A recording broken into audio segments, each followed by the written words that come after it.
we need to talk about local AI and the hardware needed for it and the price of this hardware. Because while things are going insane, I bought a new computer. So today I'm gonna unpack it, show to you a little things, why I decided to get a new computer, what is inside this computer, and why you might need one. So let's start. First of all, we need to unpack it, and this is a custom computer. So I decided the parts that I wanted in it. I went for something that is not small and not too crazy, because I need it for different reasons. Let's look at what I need it for. It is to run local AI. I wouldn't have bought it if I didn't need for AI. The moment that I buy, I also need to think, what else shall I do with it? Because I'm doing those videos and I'd like to start doing a little bit of editing. Okay, now this little bit of editing can be done on my Mac Mini M4, 32 GB of RAM, no problem. But can be done even better on a more powerful computer. So I thought, okay, let's find something that can make sense. What is inside this box? Let's start from here. I have no idea, probably some cables. Yes, some cables, some extra stuff. Probably the leftover from the build. Why I didn't build myself? Because crazy enough, it would be more expensive. I don't know, I would have loved to do it myself, but it would have cost me $2,000 more. That is the insane part. Okay, I found this incredible deal where when you need 5 people to open a bloody box.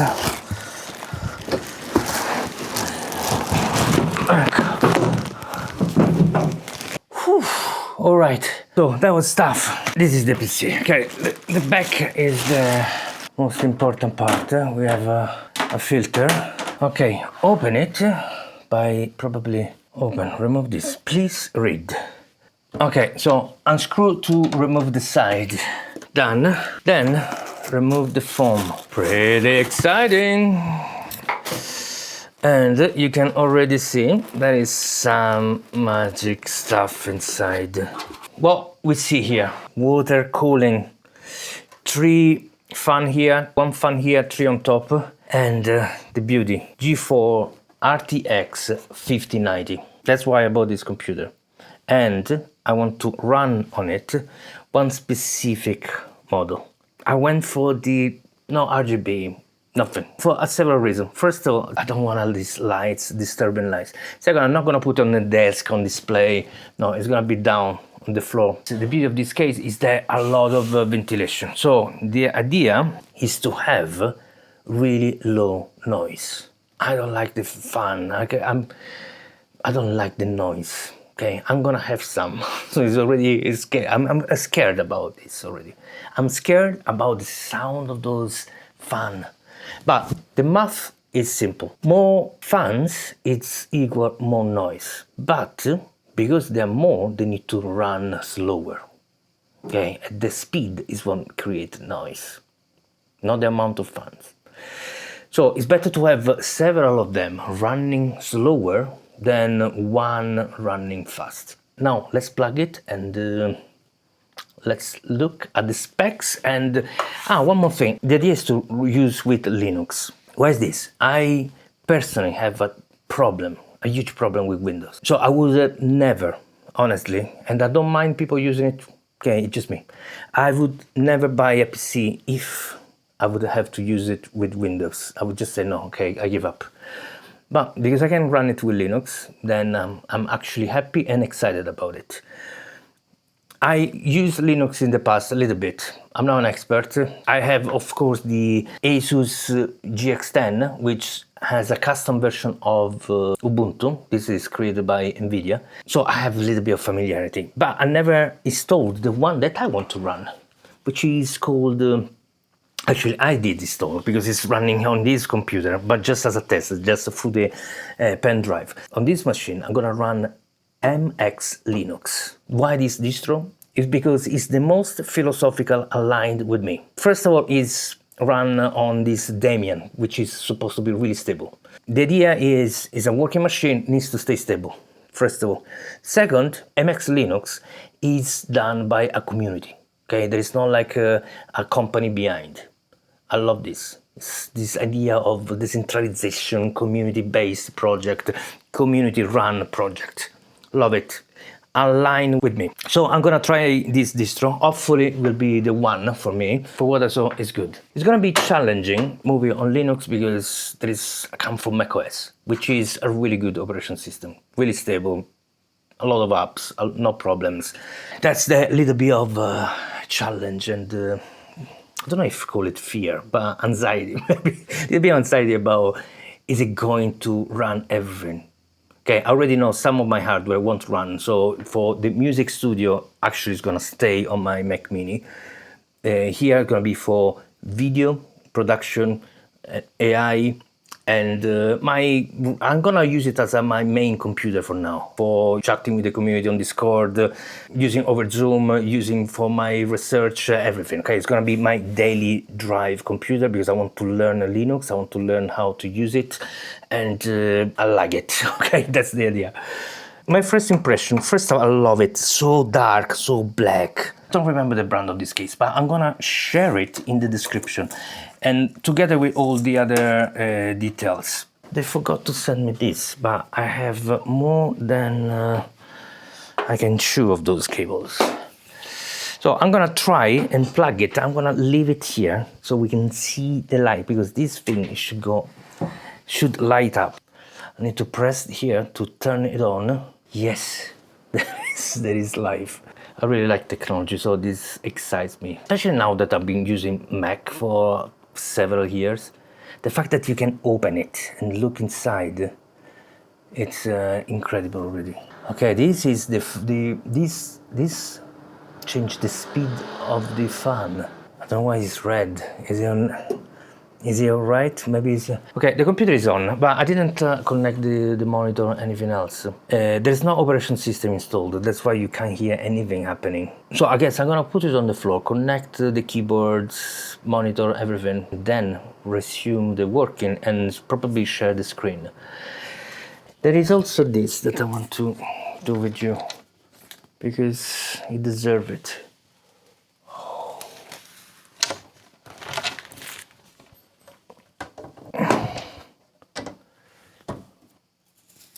These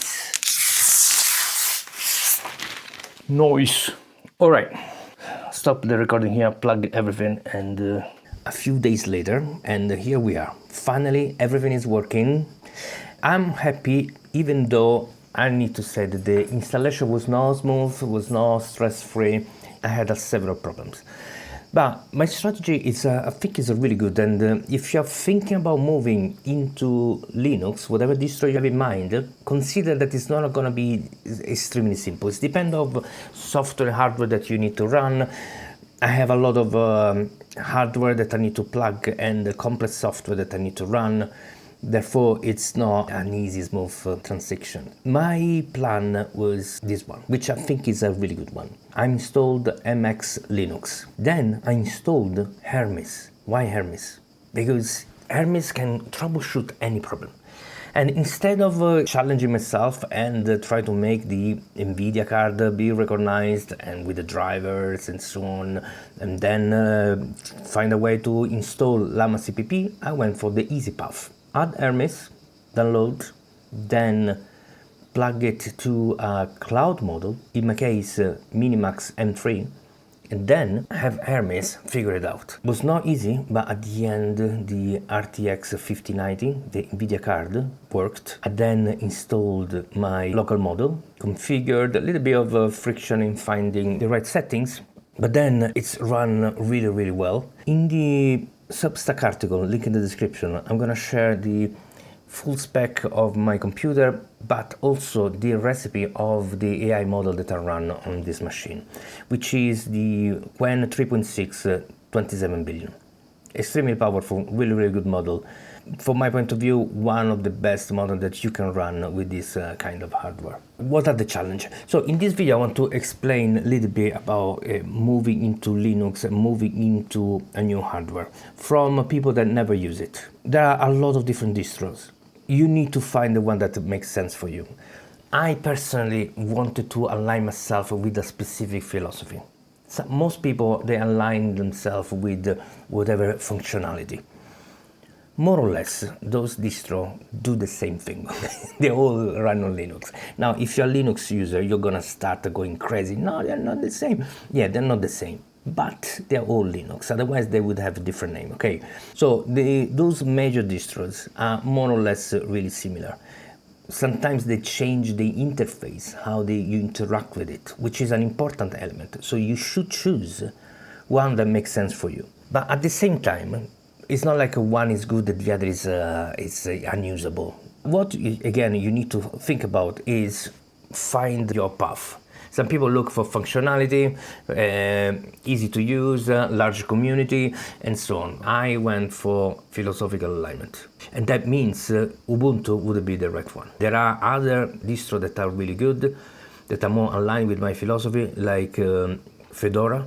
But Fedora, even though it's aligned, and the company behind Fedora is aligned with what I want to do, at the same time, there is a company, okay? So the idea of a company, just I don't like it. What I like about MX Linux is that there is a community behind. Nice. And it's run on the Debian, which again, run by a community. At least this is my understanding. This is what I came with my research. Maybe I'm gonna find out that is the opposite. But if I needed to move on something different, I wanted to do it properly and therefore free myself from those corporations like Windows, Apple Computer, just away from this. And I don't want to go into another kind of a trap. I want to stay free. MX Linux is giving this to me. So I'm happy about this. Now, I run really complex software in this machine that require, different kind of hardware. So I got the teleprompter. In the previous video I explained how challenging it was to make it work. I got the Steam Deck, the controller to actually change camera. Now I can show you this other view. This is the video that you're watching that I'm editing right now. So I have the intro and now I'm adding the second part to it. This is run on DaVinci Resolve. That is incredible software, not easy to make it run on this on Linux, especially on distro. But then there is a lot of other software, especially those AI systems. But I want to also share with you something that I created that is really good. I don't know if you can see, but on here I have this red dot. This red dot is telling me that when 3.6, 27 billion is stopped, okay, the server is not running, is not uploaded. I do this when I need to run DaVinci Resolve, this video software. This is important because this software uses the RTX 5090, use the card, the video card, to actually run. And therefore I need to free it for my computer. Something that in macOS, probably this problem wouldn't even exist. The system itself would manage this kind of problem in theory. But in practice, in here, I had to fix it myself, and therefore I built this software. Now, when I finish working with this, I right-click on it and I see Start Qwen Server. This brings back the server. So first from red goes to orange. Orange means it's starting, but it's not loaded, it's not ready. Then it becomes green, means it's usable. Usually it takes within 20 seconds, something like this. Okay, it can be even less. And so it's pretty fast. Then I can go on Hermes and use it, no problem. Problem that didn't exist, here is a huge problem, but through AI it's possible to resolve it in a way that is pretty much elegant and make me in control. I can see if it's working or not. And this is something that I like. I like the fact with this operation system that is much more open, much more customizable. I can change almost anything. Now, changing things is a sort of trap, okay? You can spend days customizing the UI and the UX and everything about this. Which for some people is just fun and entertaining. For me, that I need to work is actually kind of a problem. Everything that I want to do, there is some friction with it. It's not obvious that it's gonna work. And this is almost anything. especially the hardware. As soon as you connect the hardware, maybe it doesn't work. I got this keyboard. Okay, it's called the MX Keyboard Mini. Beautiful. Really like it. You plug it and it doesn't get recognized. Okay.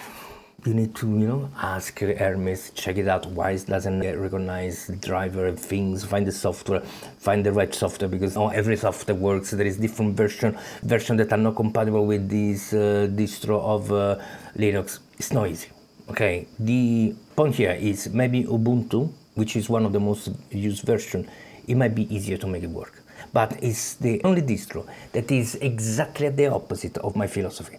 So I don't want to move to this new computer and getting back a disaligned operation system.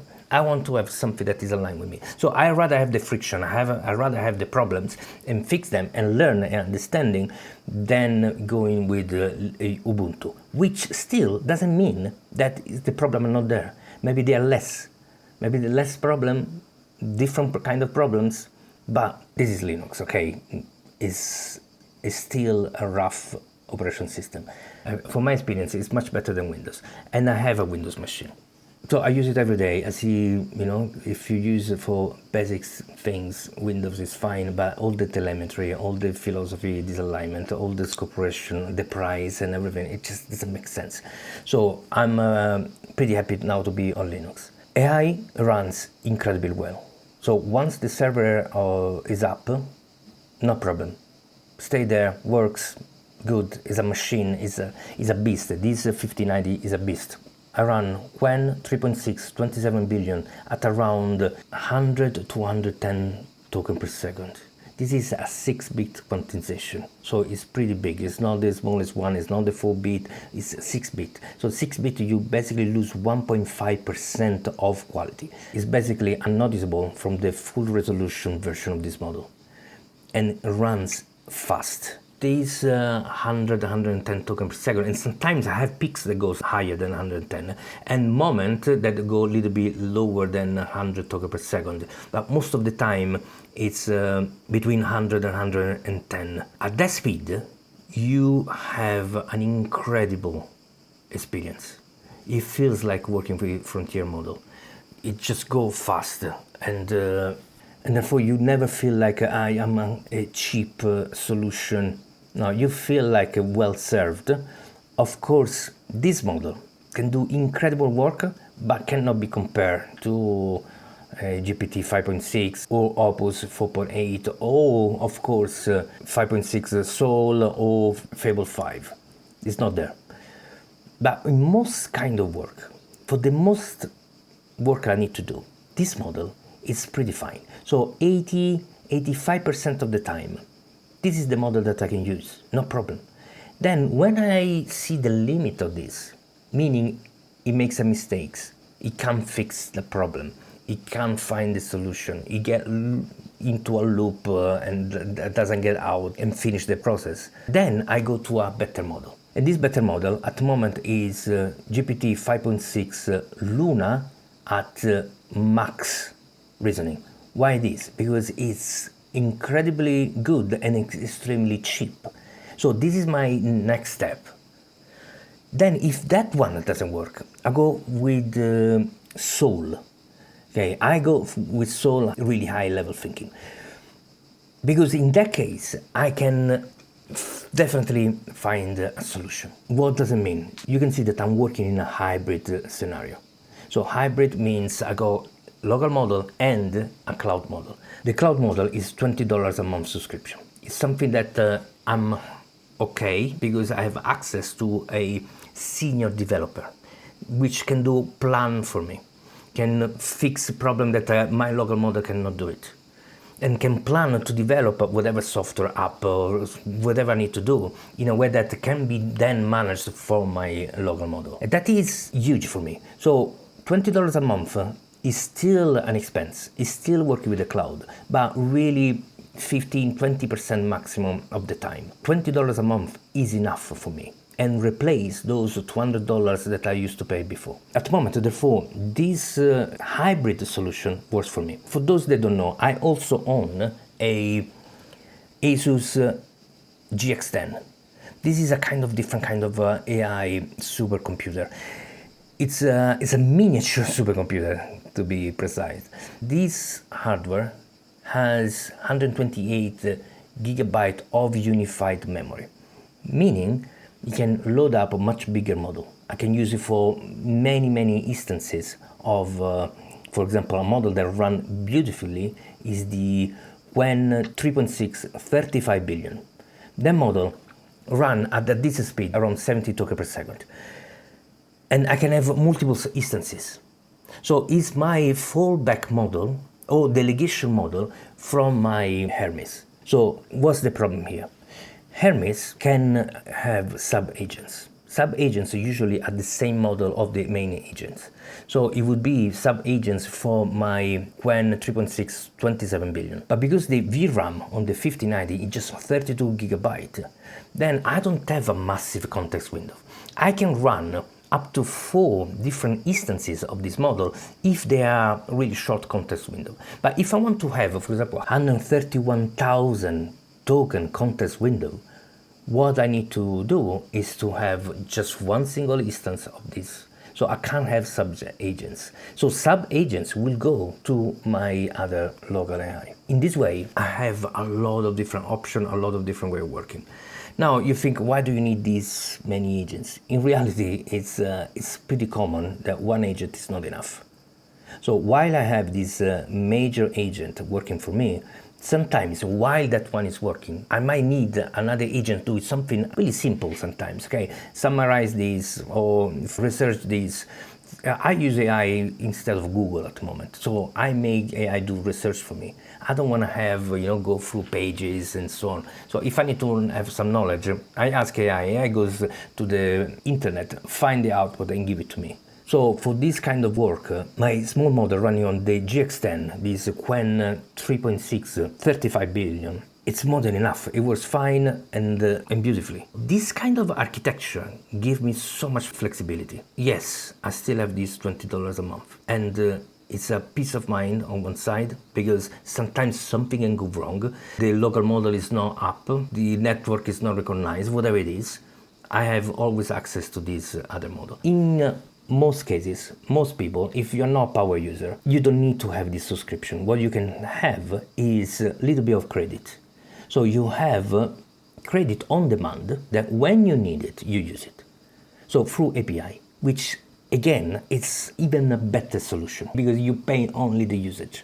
And if, for example, in my case, because I have it, I use more than I should. Okay, sometimes I just say, okay, let's this is pretty complex. Let's give it directly to GPT 5.6, which makes sense once you have the subscription. But if you don't have the subscription, most of the time you really don't need it. Thinking in these terms as a hybrid solution, which you leverage as much as possible your local model, then through API or through a little subscription with, in this case, I really suggest OpenAI. Even though I don't like the company, you know me, I'm kind of against those large corporations. Now we need to deal with the reality of today's.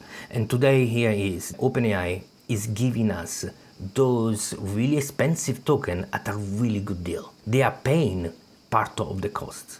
So we can have access to this extremely powerful model for really cheap.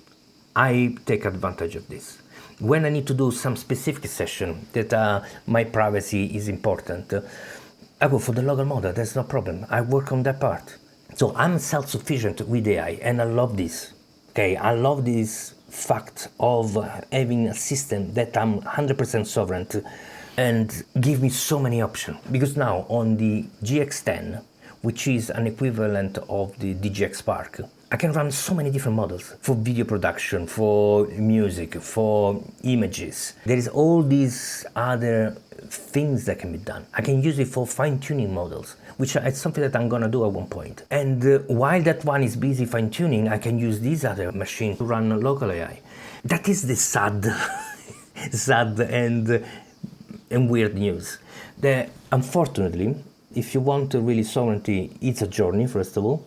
It's not a perfect one, it's not an easy one, and it's an expensive one, and you might need to start collecting different kind of hardware. Now, I don't want to push anybody to buy anything that they cannot afford. You can run local model today on your mobile phone. There are different models that are extremely good, extremely small. Most of the time, that kind of model can do the job that you need to do.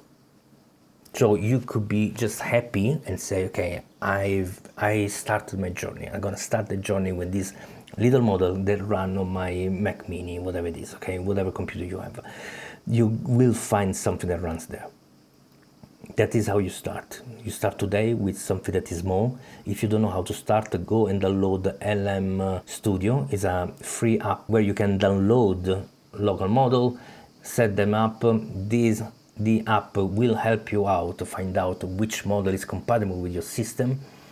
Therefore, it's really easy to start running something on your machine. There's a lot to learn. It's a long journey, but it needs to start somewhere. And I got a good news. There is a community of almost 2,000 people now that are meeting every day. We learn from each other, we build together, we share our knowledge and experiences and so on. We are building also an economy, a new economy, an economy for humans, but also for AI. So if you're interested in this, in the description there is this Discord link. It's free to join. Come and join us and let's discuss hardware, software, AI, and many, many more things. So today's video was just an introduction to my new hardware, to my new setup. I wanted to share what I'm running. I'm gonna share more about those models that I run with the correct recipe, which is important to understand what you can do with those machines. Sometimes the idea, this is the best model, this is the best hardware, it doesn't work in that way. It's more about what kind of a problem you need to solve, and then you find the right hardware and software and model for you. Like I said, most of you can already run something locally, and don't go into the trap that say, this is too small to do anything with it. It's not true. Now we have an extremely small model that can help you out with a lot of different things.